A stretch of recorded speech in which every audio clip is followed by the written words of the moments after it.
Coach, thank you so very much for joining us here on the Warm Down Pool. I'm excited to sit down and talk with you and everything that's going on at the Phoenix Swim Club. Yeah, absolutely. Thanks for having me. Very excited to be on. First off, the biggest thing that I always want to ask coaches who have been at your level as an athlete, you're an Olympic gold medalist from 2004, couple individual titles in the NCAA, team title with the University of Arizona, professional swimmer, world record holder. I could read off your Wikipedia page if I wanted to, but I'm going to keep it simple there. But you went from being a swimmer, a professional, into the coaching world. How did that happen? And how was that transition of now, okay, I'm not a swimmer anymore. I'm on the other side of the pool deck.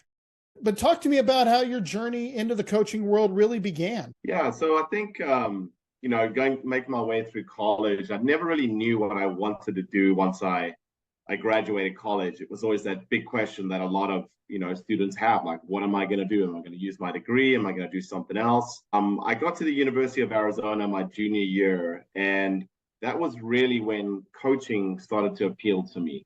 The coaching staff that we had at U of A back then, they just, as a unit, they just seemed like they were having so much fun. Frank Bush as the head coach, he just was all about the swimmers. He was laughing, he was having fun. And I looked at that and I was like, you know what, I'm putting all this time into the sport as an athlete. I want to do something that I'm going to have fun with when I get done. And so the coaching that's when that idea got into my head. And then slowly over the years, I started doing a little bit of Nike swim camp, the lessons, a little bit of group coaching. And then I started off with Tucson Ford Aquatics with coaching one of the senior groups with my friend John Ferguson, and just absolutely loved it. It was a schedule that I was used to as an athlete, waking up early in the mornings, weekends, that type of stuff. So it really didn't differ too much from what I was used to. And just slowly started getting more and more into coaching. And then the big idea for me was, when I got done competing, was to get into college, get into college coaching, get in as soon as you can, I was told, because, I was told if you don't get in early, it is a little more tough as you start to age and your name kind of fades maybe away from the spotlights or whatever it is. And so, I actually didn't get in. I applied a few places, but did not get in, unfortunately. And then all of a sudden, a club coaching job became available at the place I was last competing for. And so, I used that as a starting point, and again, loved it and grew that program and had so much fun with the athletes and the parents. And here I am at my third club now, and still in the club coaching business, and absolutely loving it. So started out with Tucson Ford. Obviously, I don't want to say it's the club program for the University of Arizona, but pretty much is, because they train in that facility. But you mentioned a great name there, Frank Bush. He helped develop that program at Arizona, had countless the coaching tree on him is pretty extensive. Obviously his sons got into coaching, and a number of other people are getting in as well. I know there was a big story that just broke today on Swim Swam that Amanda Beard, who was a University of Arizona swimmer under Frank, is now coming back to coach at U of A for the Wildcats. A lot of great talented athletes who came out of that program got into the coaching ranks. So you moved to Tucson Ford, you're associate coach there for a little while. Then you move on to the YMCA Westside Silver Fins, another program that has had a lot of success in Arizona. People like to sleep on that state a little bit in terms of the talent, but man, the programs that are out there between you guys, Scottsdale, Silver Fins have always had talented athletes. Back in the day, with Misty Hyman's program, I can't remember what, but yeah, there's been a bunch. Arizona Marlins, Mesa, there you go.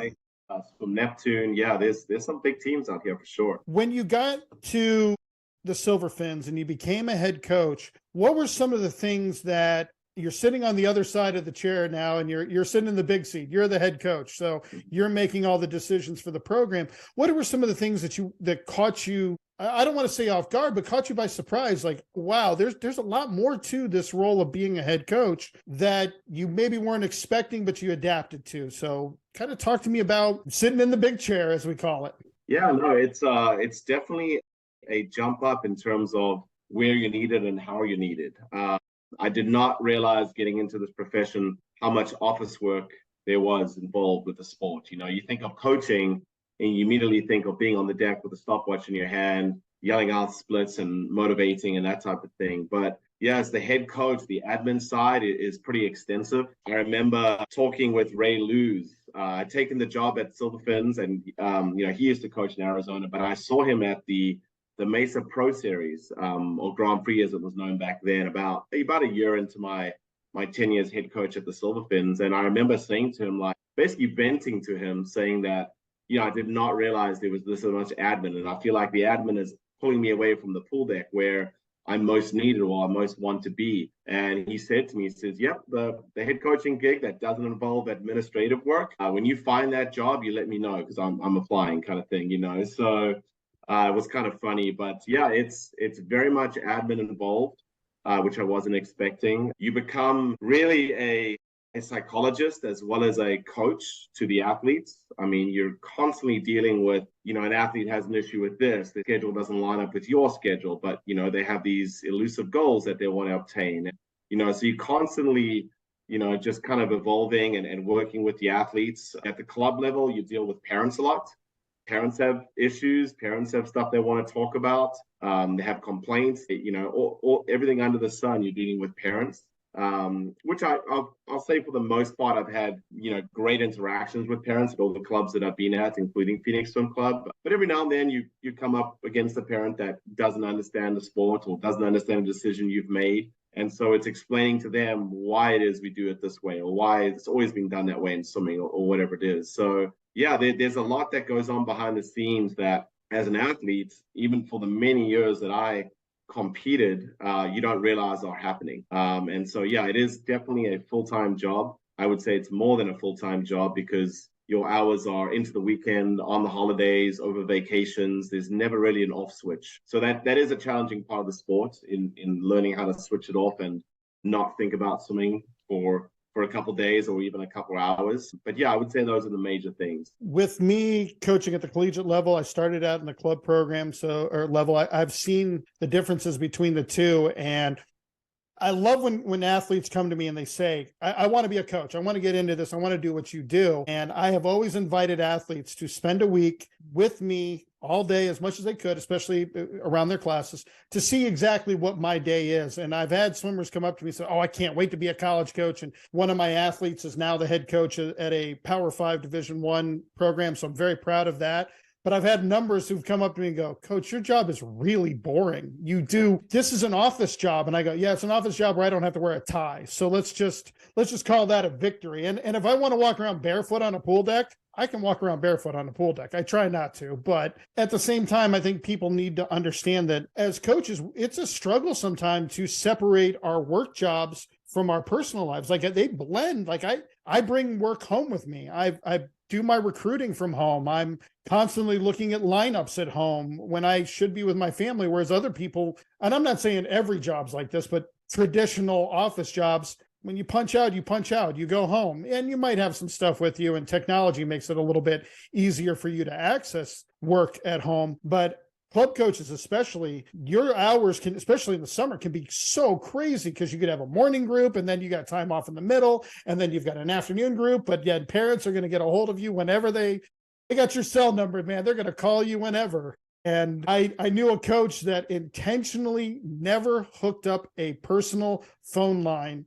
The only phone number he had was the actual office number for the club, so parents couldn't call him at his apartment this is before cell phones. So I always thought that was genius on his part, but at the same time, I know it caused some controversies, because parents wanted to call and talk about whatever at all times. But from the club coaching perspective, you've been with 3 programs right now, all in Arizona, had some great success with all 3 clubs. What are some things that, since coming over from the Silver Fins to Phoenix, what are some of your philosophy that you've implemented, that you've kind of developed through all of your career, that might have been a little bit different than what Phoenix Swim Club was used to? Yeah, it's a good question. Whenever you come into a program, especially as the head coach, at Tucson Ford, I was the associate head coach. So, you're really kind of, working with the philosophy of the head coach. And, it was my good friend, John Ferguson. So that was really nice, in that we both grew up under the same age group coach. And so our philosophies aligned very, very easily.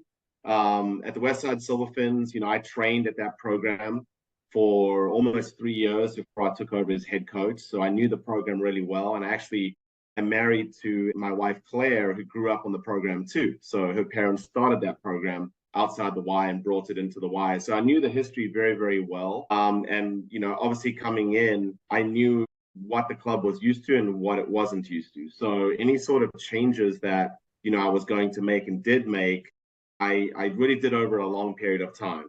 Lucky enough, our philosophies in terms of the way I was trained and the way I wanted to train the kids lined up pretty easily. And so when, you're coming in and you're changing sets and a little bit of overall season planning, it's not too difficult. The kids are used to it. Phoenix Swim Club was different. It's had a lot of different head coaches over a long period of time. Some really famous names too have come through the program as head coaches and gone on and are still doing some great things in the swimming world. So, a lot of different philosophies.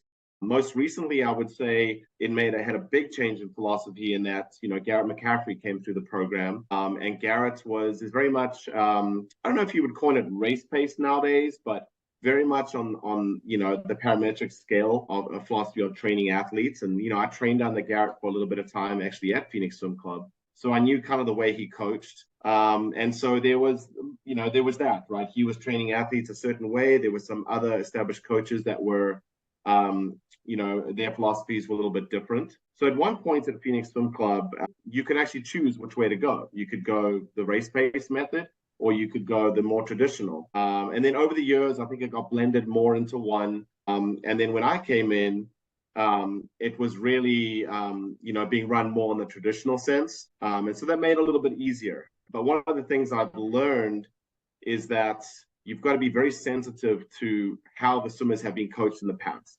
You can't come in and immediately change things to your philosophy. You might have to give and take a little bit initially just to bring the swimmers along and get them believing in you a little bit before you make some major changes. So, and seeing other coaches have gone to clubs and done the changes right away, they've definitely felt some resistance. So I think I learned from that. And I was able to, when I'm coming into Phoenix, just slowly over time, introduce my ideas, but also working with the coaches that have been there for a long period of time, making sure that I respect what they've done, I respect what they believe in, and slowly over time just work with them to kind of gel the two philosophies together. And it's working really well, I would admit. Brought up a name there, Garrett McCaffrey. I'm old enough to remember, and people will remember he was the heart and soul of flow swimming for the longest time. And then when he left, flow swimming stopped being a thing for the most part. So I know he's had a big impact on swimming, not only from the coaching standpoint, but also in bringing it to the YouTube era, if you will, and the video era. And I think that speaks volumes to his creativity. I also knew a head coach who had taken over at Phoenix Swim Club, worked with him a little bit in Indiana, Dave Gibson and his wife, Jennifer. So I know the traditions of Phoenix Swim Club. I believe that was Gary Hall Jr.'s home club for a little while. There's a lot of tradition that has gone on with that program. When you are looking at, obviously haven't even been there a full year. You got the gig back in October of 2022. You've gone through your first short course season with them. What are some things that you are kind of laying out for the program, all the way from down your 6 and under and starting all the way through your top, your gold and pro teams? What is the philosophy of Phoenix Swim Club in developing the athlete? Yeah. So, I've been here almost 2 years now, in fact. So 2 years. My apologies. It's flown by. So your bio is wrong. It says 2022 on here. So feels like the other day. I got to fix that. That's another one of my chores, is updating the website. No worries. It's so some of my core beliefs when it comes to coaching and training athletes, developing athletes, is teach them technique at the very, very young level. So one of the things that I really looked at when I got to Phoenix was our youngest kids. So our youngest ones start at 5. In our earliest group, and they can go through 8 years old. But making sure we had the right people in place for our youngest kids to ensure that they are getting taught the right technique. Kicking is a big thing that I believe in. I was brought up in a program where kicking was huge in South Africa. Wayne Ridden, he was big on kicking. So developing the kick, developing the technique, and then adding everything else to it as they age up, adding in strength and conditioning, adding in fitness and power and things like that. So that was, to me, the most important part. I think all the coaches now at Phoenix do a lot more kick than maybe when I first arrived. And that's, including the gold group that I coach on a daily basis. We kick almost every single day. And yeah, so and then teaching the technique, making sure that early season we're going over technique, we're making sure all the swimmers are on the same page, and then obviously revisiting that technique throughout the season to ensure that the athletes are reminded about the proper way to do things. So I'd say those are the major things for me. I'm seeing it more at the collegiate level, kids coming into the program and having that background with a heavy kick club experience. I think that is something that is transitioning a lot more. Honestly, I think a lot of that still comes from the fact that we see all these amazing underwater kickers, and you look at a lot of the great athletes that are out there on the world level. Kyle Chalmers is the one that really comes to mind for me down in Australia, that his kick is at the end of 100 freestyle, end of a 200 freestyle, is at such a high level, but it doesn't seem like it's any different than when he starts. It's not like he's laying off his legs. I think that we're seeing that transition more from the age group level with these kids and these athletes, that they're starting to develop those muscles a lot better at a younger age, and that's carrying them on. I get kids now that have a little bit more of a background being able to do underwaters off of a wall, and I'm seeing that with other coaches and their kids as well. I think it's great. I was one of those weird kids that loved to be underwater all the time back in the day, and I didn't have the 15-meter rule until after my senior year of college for butterfly and freestyle. So I took full advantage of that, and so did some of my teammates and friends. But I think that's something that you hear about it all the time. Underwater dolphin kick has become the fifth stroke, and how can you maximize it? Long course, obviously, you're shut down at 15 meters, but you might be done that in short course, but there's only 25 yards to go. So taking advantage of that and saving the shoulders has been a big one. So I love hearing that age group coaches are starting to put that kind of emphasis on with their kids and with the programs, because I think that's going to be critical for their success long term. Because I don't hear about kids having hip problems nearly as much as I hear about shoulder problems. And I think that's something that's critical for their development. And another one, I was always told this by a former coaching friend of mine. He had a background in exercise science, PhD and everything, said flat out, if I want to condition somebody's heart, I want to use the biggest muscles in the body. Those are located in the legs. Unless he was talking about me and he said it was my mouth. And I'll give him that one. I'm not going to shy away from it. Absolutely. Yeah, we did a lot of kicking growing up. Arizona, Frank Bush, lots of kicking there. So yeah, I'm a firm believer in it. Absolutely. And another part, you hit on the part of, you don't hear about too many hip and leg injuries when it comes to swimming. I mean, every now and then, if you overdo breaststroke kick, you'll get some knee stuff going on.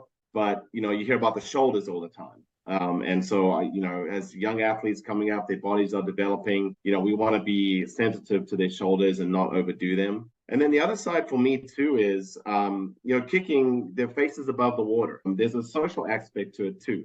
Obviously, we want to limit the social kick a little bit, because athletes like to take advantage of that. But, there's also that social part of being able to see what's going around the pool while you're kicking.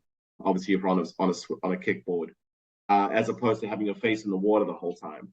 And, we want to keep these kids in the sport. We want to make sure that they're having fun. They're able to connect with their teammates. And to me, kicking does a little bit of that for them. And so, yeah, I'm a big believer in it. I'm a big fan of making sure we're doing a lot of it. I know I've seen a lot of the club practices because I have friends who coach in the club where I stop by and hang out with them. And I see the age group kids, especially whenever there's a kick set. And I would love to see it more at the college level, honestly. But you could just see two kids kicking side by side and they're staring at each other almost to say, I got you this time. And then just the competitiveness, but it's also a playful competitiveness. And I think that is critical for young athlete development. It's something that when I was an age group coach, I wish I had done a little bit more of.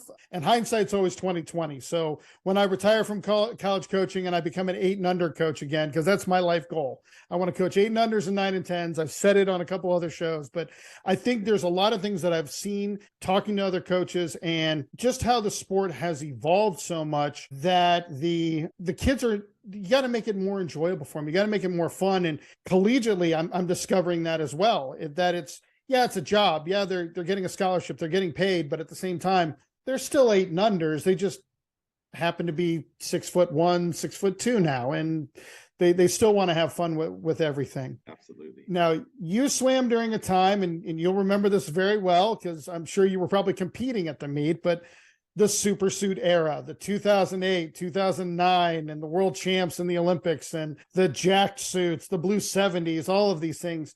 we said at that time, none of these records are ever going to get broken. They're never going to get touched. And people have blown through them. And we just saw it last night.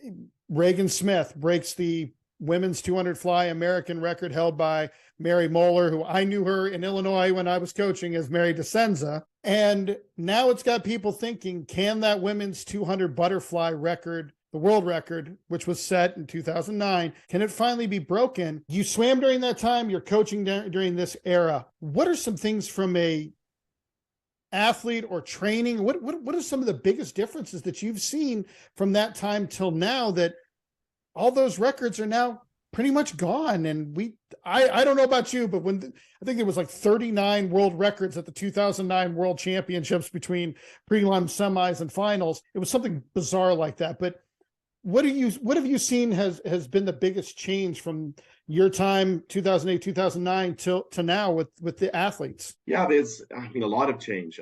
I think, one of the obvious ones is the access to information, right? The access to information on the online. Now everyone pretty much has a cell phone. Everyone has access to Instagram, TikTok, whatever it is, YouTube, wherever there's information on how athletes are training themselves or how to train athletes. It's available at everyone's fingertips with their cell phones and laptops and all that type of stuff. So I definitely feel like that's played a huge role. If I want to know, I want to slow down how Caleb Dressel does his start, I can get on my cell phone in 2 seconds and find it out, and then try to copy it or try to practice it. So I think that's a huge part of it.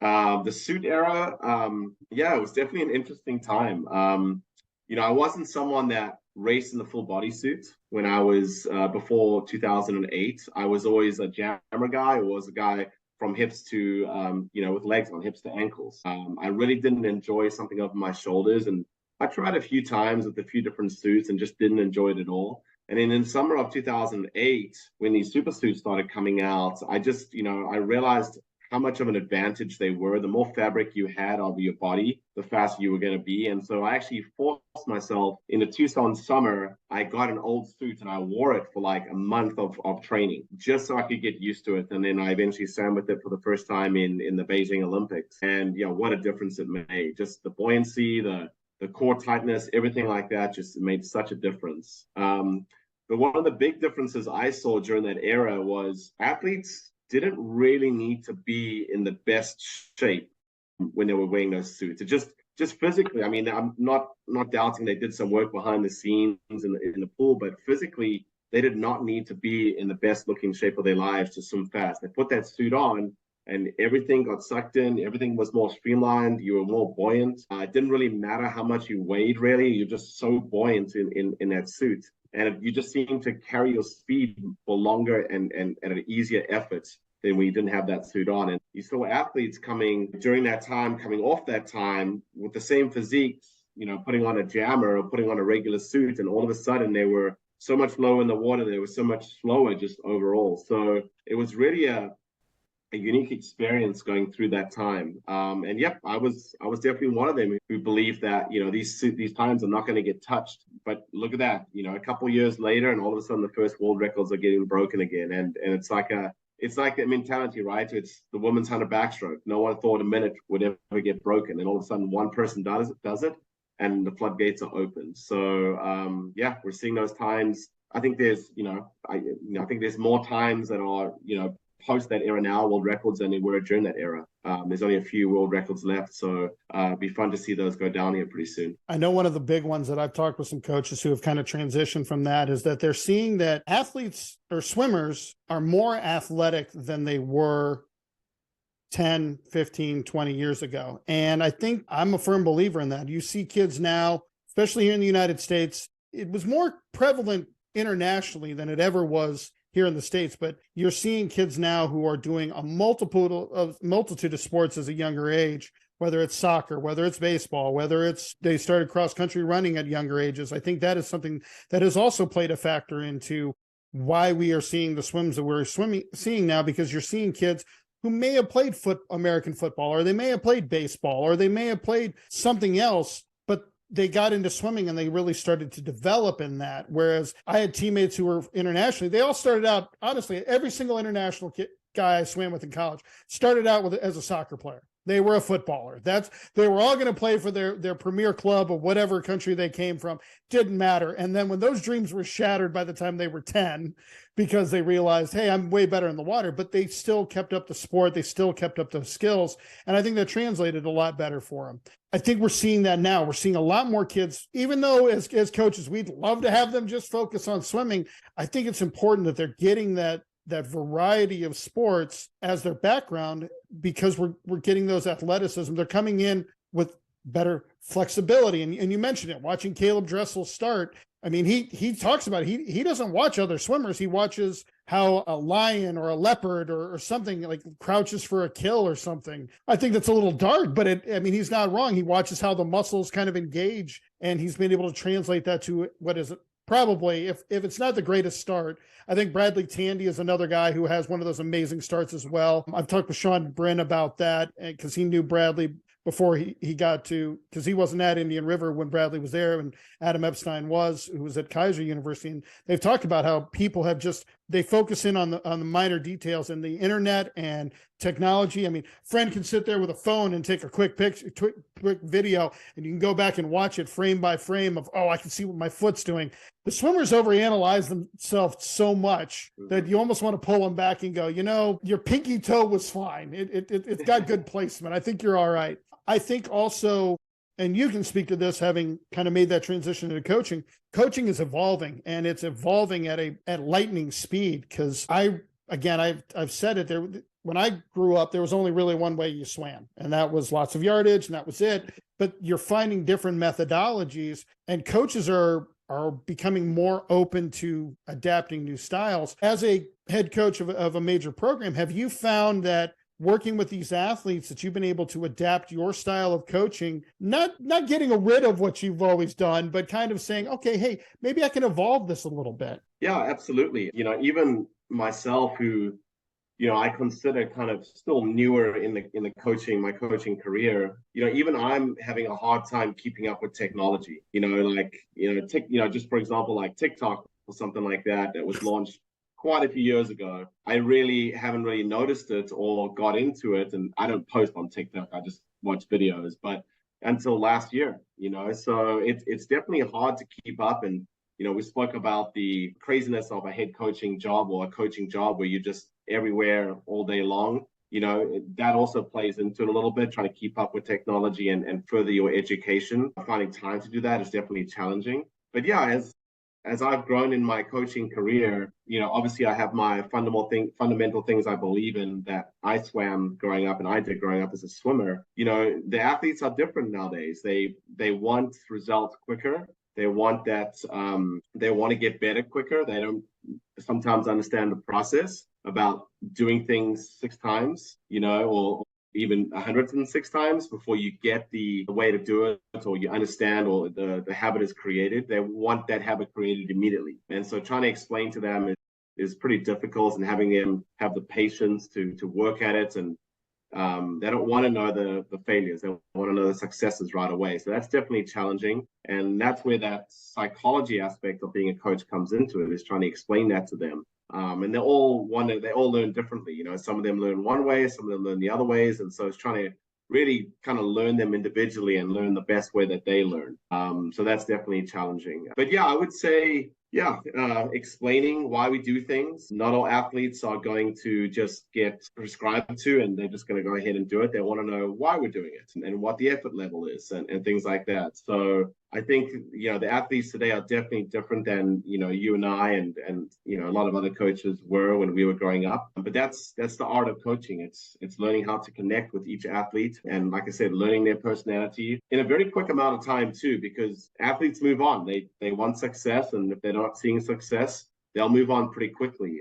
Look at the transfer portal with college coaching. It is athletes in 1 year and they're gone the next year. They're in one semester and they're gone the next semester, so they'll move on very quickly. And so learning their personality in a very short amount of time and how to coach them and how to talk to them and communicate, that's extremely important. And so it's definitely, I think, challenged me as a coach to have that whole process happen a lot quicker than maybe a few years ago. And maybe as, when I was an athlete growing up, I didn't think twice about moving clubs when I was young. There wasn't an option. Now maybe I grew up in a small town and there weren't that many clubs, but it really wasn't an option for me. It was like, this is my coach. These are my teammates. Okay, I had a bad season. That's my fault. I'm going to work harder and smarter next season to make sure I go faster. But I think athletes nowadays, not all of them, but a lot of them will look very quickly at the next club over or the very next college over if they're not having the success they want in that short amount of time. You brought up the transfer portal there. That is something that, talking with other coaches at the Division I level, I don't have to worry about it here in the NAIA. It's kind of nice. But talking to coaches in the NCAA, that Bill Dorincott off air, I swam for Bill in his first head coaching position, but Bill said it best because we recruit that portal harder than we recruit seniors because we don't have to transition them as difficultly as you would a freshman. So the portal has definitely opened it up. And I think you brought it up there, and we've talked about it on numerous shows. Communication with athletes is becoming more and more a keystone skill of a coach. You have to explain why you're doing what you're doing and be ready to answer the question, well, my club coach did it this way. Why can't we do it that way? Because that's the one I get a lot. I say, okay, this is why I'm doing my training this way. And I haven't always been the clearest on that. That's the best way to describe it. Something I'm still working on. And it's a goal for me for the season, but I think you're right. They want that feedback a little bit quicker, but getting them to be patient and getting them to understand that, like you said, it's not going to happen after 6 times. It's going to happen after 106, maybe. It might be 206. It might be 306 before you get that skill. And that comes down to your coachability. And one of the things that I talked to a good coaching friend of mine, he's in Indiana. He said, when I asked him what he looked for in a coachable athlete, he said, number one, patience. I want someone who is patient, who's understanding that you have to take a step back to take 2 to 3 steps forward. And I see that a lot in the weight room with strength training. Kids who want to squat as much as they can, but they only go maybe 5 inches down. They don't actually go the full range of motion. They don't understand. I got to take weight off to get the proper technique and to build up to a point where I can do that weight again. But communication now with these athletes has been probably the most important thing that I've been studying this season, this summer, and talking with coaches. And this podcast has opened my eyes up to some techniques that maybe are a little bit better than what I was doing, or maybe some things that will work for me. So I think that is great to hear that I'm not alone when I think the things that I do. And again, that's why this podcast it's basically just reaffirming what's already going through my brain. I'm just glad to hear other people are thinking the same thing.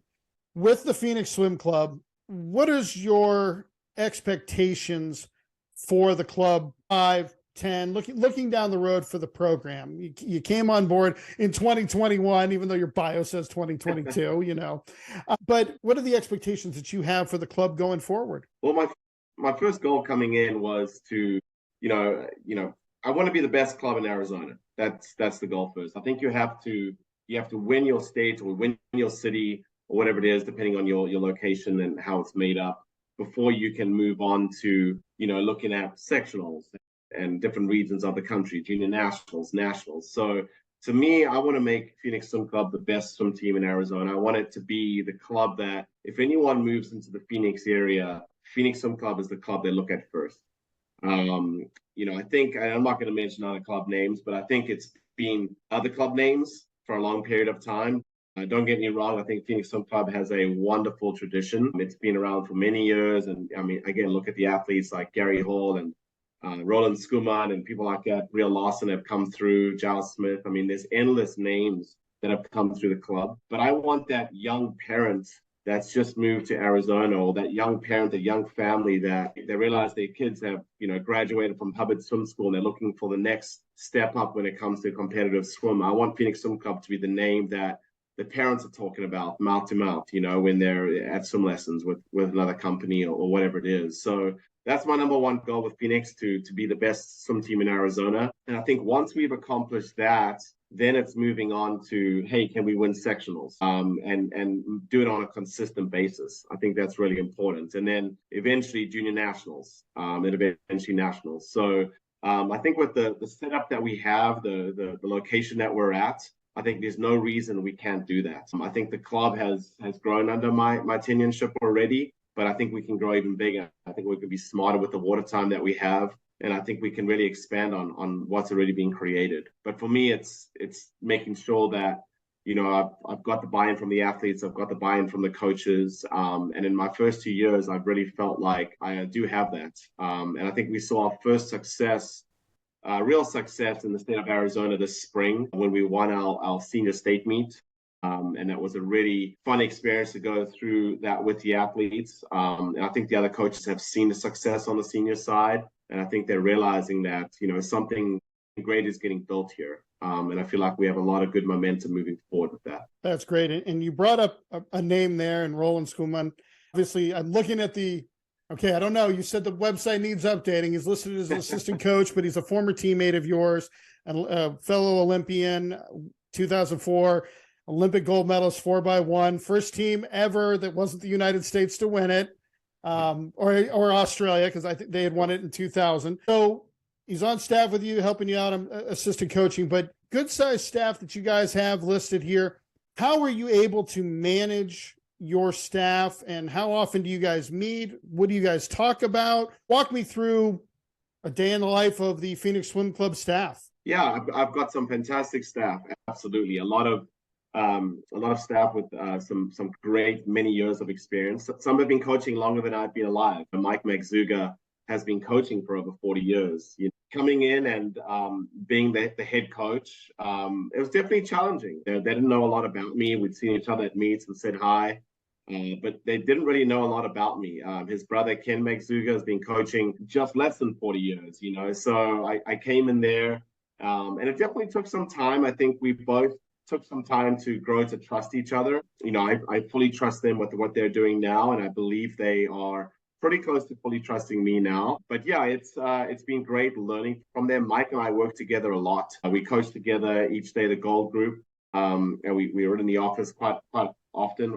Probably in the office more with Mike than any other person on the staff. So I've learned a lot from him. I think hopefully he's learned from me too. But yeah, he's got a lot of experience, coached many, the Marlins swim club in Arizona for a lot of years, coached PCDS high school for many years. So yeah, it's been a great learning curve for me to be coaching with him. His brother, Ken, he coaches our age group program, and he's done a fantastic job of developing those athletes. When I first came in, Ken was coaching a senior group.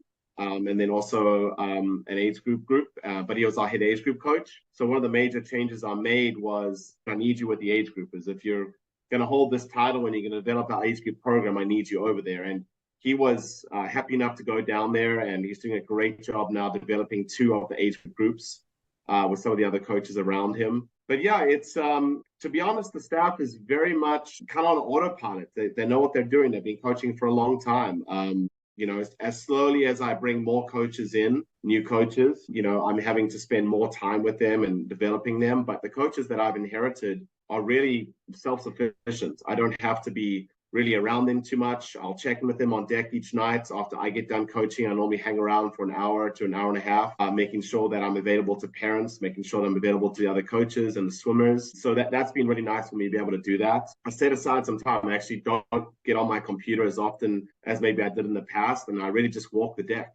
And I make sure that, I'm seen. I make sure that I'm talking to parents and talking to athletes and helping out where I can. So I think we spend most of our time together then. A lot of my staff have other jobs that they work during the day, always able to take a phone call from me or respond to an email, which is nice. And then we have our once a season, maybe twice a season coaches meeting, where we try to get together and talk about the season coming up. We host a lot of swim meets at Phoenix Swim Club, so a lot of the discussion is about the swim meets availability, that type of stuff. But then on top of that, we have Sandy Lee, who is our admin person and registration lady. She does a fantastic job just really taking care of a lot of the dry side of running a swim club.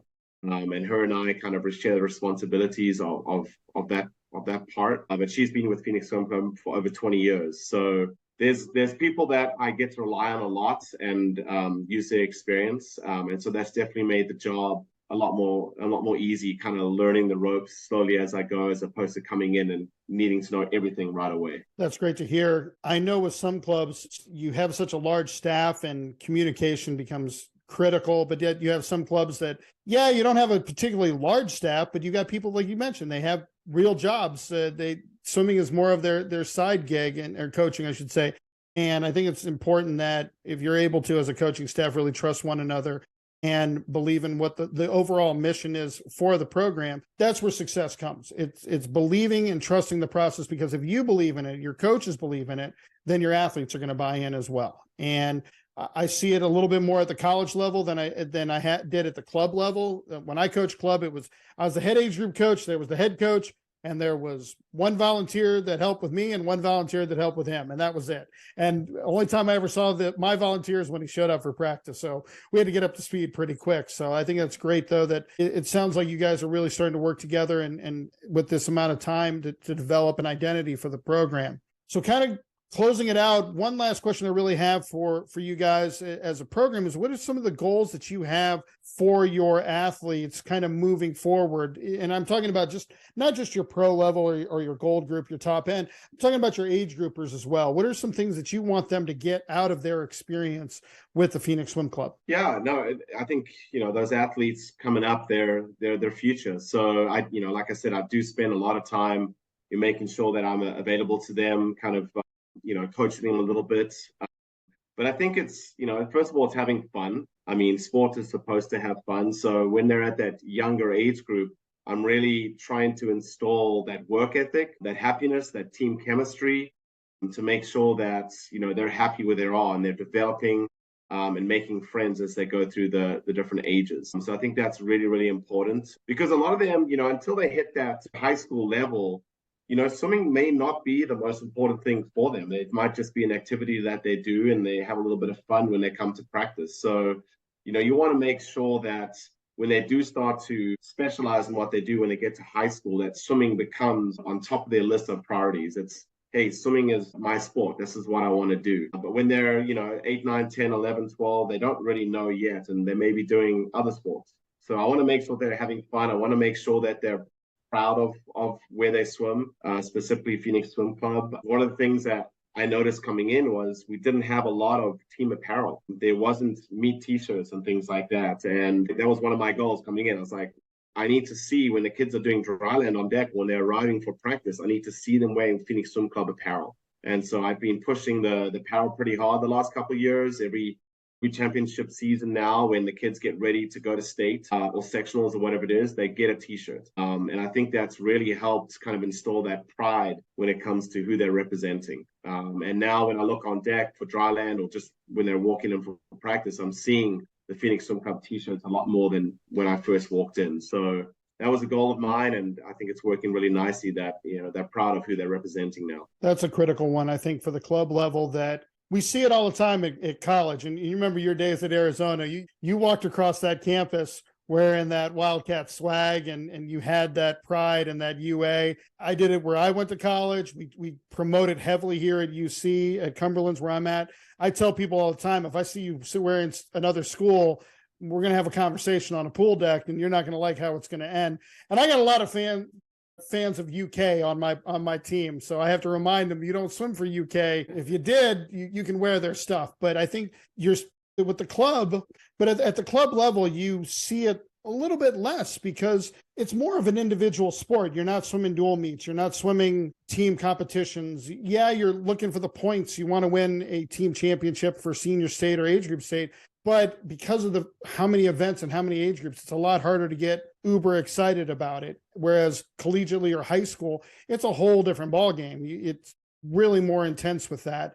But I think that's great that you're starting to instill that more with the club kids. I think that's incredibly important moving forward for the success of a club, and it builds that cohesiveness. It starts to instill kind of that family-like mentality and atmosphere, and it will definitely translate to overall success of the program. And I know a lot of coaches that coach at major clubs. I'm going to take some heat, and I'll probably lose a few people to come on the show, but I know some clubs that have so many different satellites that when they throw their relays together, you might have kids from 4 different satellites who've never met each other.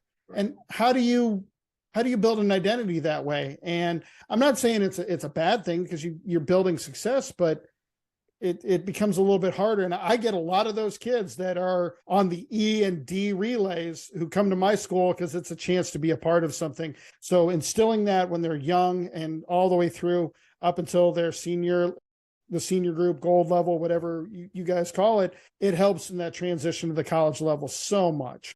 And like I said, you saw it at the collegiate level. I'm sure dual meets between ASU and U of A got a little intense. Throw Southern Cal in there as well. So you one-sided when I was swimming. The tides have definitely turned recently, but yep, things have changed a little bit out there in the desert. I'll give credit where credit is due. Bob Bowman has done a heck of a job out there, and you're starting to see a lot of success come out of that. And hopefully, again, I got no horse in this race, but I love competition. I'd love to see U of A back up there. I know a lot of people that have gone out there and done great things. And I love following college swimming, and I'm all about, I hate dynasties.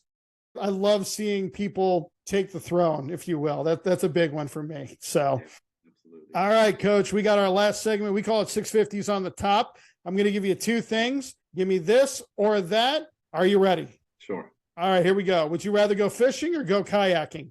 Kayaking. Ruffles potato chips or Doritos? Doritos. Would you rather be bored or busy? Busy. If you had the opportunity, would you rather play music or make music? Play music. Okay. Yoga or powerlifting? Powerlifting. All right. So now you are a native of South Africa. I'm probably going to butcher how this is pronounced, but which one do you like better? Babo tea or Durban bunny chow? Oh, bunny chow. Okay. I had to do some searching on that. Like it's really easy here in the United States. I know the regions, I know the food. And as I started looking up food from South Africa, I'm like, I am never going to pronounce this properly. I am going to butcher it. And only because the first one had a pronunciation on it. Yeah. So the area I'm from, Durban, Pietermaritzburg area, we have a very large Indian population. And so the curries that come as part of that bunny chow they're just amazing. Yeah, grew up eating a lot of bunny chow. For those of you who don't know what bunny chow is, it's basically a half loaf of bread. They hollow out the inside and then they fill it with curry and then they close it off with the lid of the bread again. And then the bread that you took out to make the hollowed bread, you basically dip that in and you'd eat your curry that way. So, but yeah, like I said, large Indian population, so some amazing bunny chow in the Durban area. It is truly an amazing palate. I had the opportunity when I was recruiting for another university. I've been to Johannesburg, so I've been down there and I got to sample the cuisine a little bit. It's amazing, different smells, different tastes, nothing that I find here in the United States. I would love an opportunity to go back one day and if nothing else, just go sample the food. I don't need to go see the sites, just show me different restaurants and different foods. And as long as it's not seafood or anything, because that's not my thing, I'll go to town on anything. Just give me the opportunity and we'll give it a try. So, but that's awesome, Coach. I look forward to seeing you guys this upcoming season. We'll be following all along course season long. And thank you so much for being on the show. Absolutely. Thank you for having me. Lots of fun. We'll see you soon.